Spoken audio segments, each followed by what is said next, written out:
All right, let's talk about AI, but not the digital side you see on your screen. Today, we're pulling back the curtain to look at the massive physical world that AI depends on and the enormous bill that comes with it. So think about it. It starts with something we all do now. You open up a chat window, you type in a question, ask for a picture, a block of code, whatever.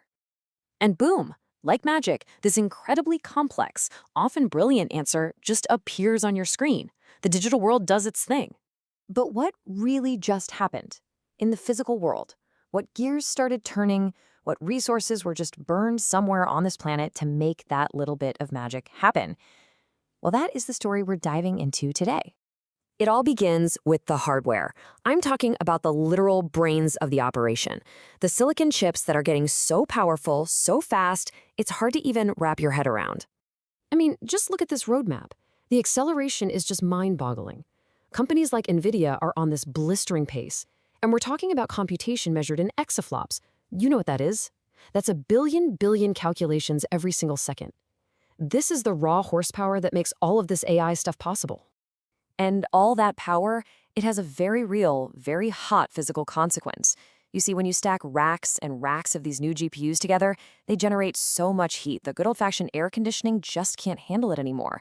The entire industry is now being forced into this massive shift to industrial-scale liquid cooling, just to keep these AI brains from literally melting. So these super powerful liquid-cooled chips, they live inside massive data centers. And you can think of these data centers as AI factories. And these factories have an absolutely insatiable appetite for two things: electricity and water. This chart really tells the story. You can see just how fast that appetite is growing. Global electricity use by data centers is on track to nearly triple in just 7 years. And yeah, that's almost entirely driven by the demands of AI.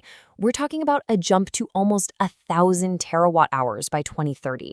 It's staggering.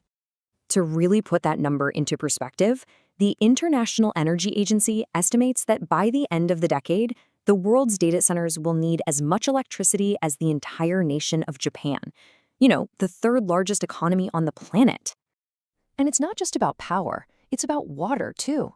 In 2023 alone, Google's data centers drank up 6 billion gallons of water. A lot of that is for cooling these incredibly hot machines. That is a huge drain on local water supplies, and it's often happening in places that are already struggling with drought. Now, you've probably heard this stat that a single AI query uses like 10 times the power of a Google search. Well, that was kind of the old story. The models have actually gotten way more efficient. By 2025, a single query is looking to be about on par with a search. But here's the catch. The number of queries we're making is exploding.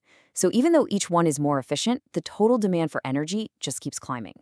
Yeah, Sam Altman at OpenAI put it this way, saying a prompt uses about the same energy as turning on an oven for 1 second. And that sounds tiny, right? But now think about billions and billions of us doing that every single day. It's the classic death by 1,000 cuts problem, and our energy grid is the one feeling the pain. Which, you guessed it, brings us to the breaking point. This sudden, massive hunger for electricity is putting a kind of strain on our public infrastructure that we've never seen before. Our aging electric grids are really starting to buckle. Here's the bottleneck.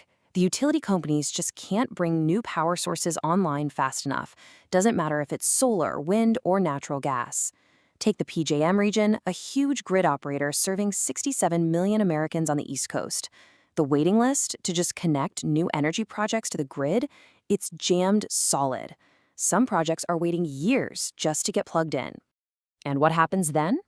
Well, it's a classic supply and demand crisis. In late 2024, the price for guaranteed electricity capacity in that exact same PJM market shot up 9 times. And that cost?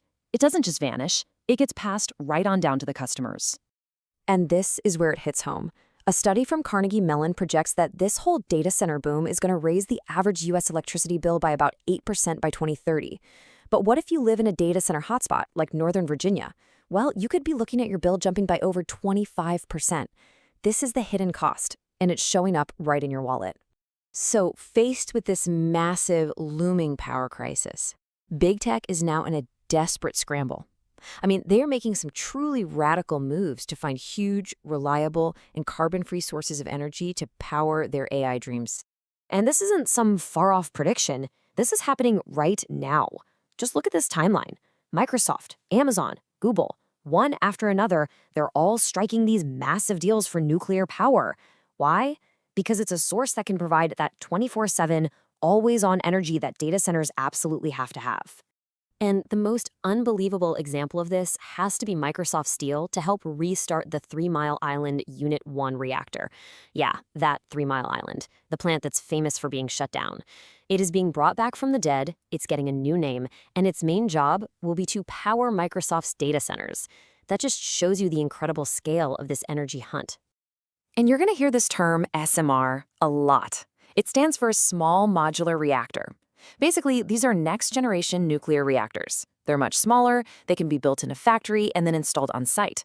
Big tech is betting huge on this technology to provide clean, dedicated power for their future data center campuses. Okay, so let's tie this all together. We have these superpowered chips, which create an insatiable hunger for energy, which is breaking our grid and forcing this wild scramble for new power. All of this brings us to the hidden tax, the true cost of AI. See, this massive infrastructure cost, it's not really showing up on your software subscription or your cloud bill. Well, at least not yet. Instead, it's showing up indirectly on your monthly utility bill. And it's showing up in the environment, as this surge in demand for power makes it a lot harder for these same companies to meet their own net zero carbon goals.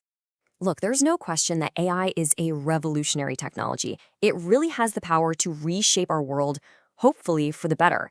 But its explosive growth comes with a very real, very physical price tag. And the question that leaves all of us with is, are we actually ready to pay it?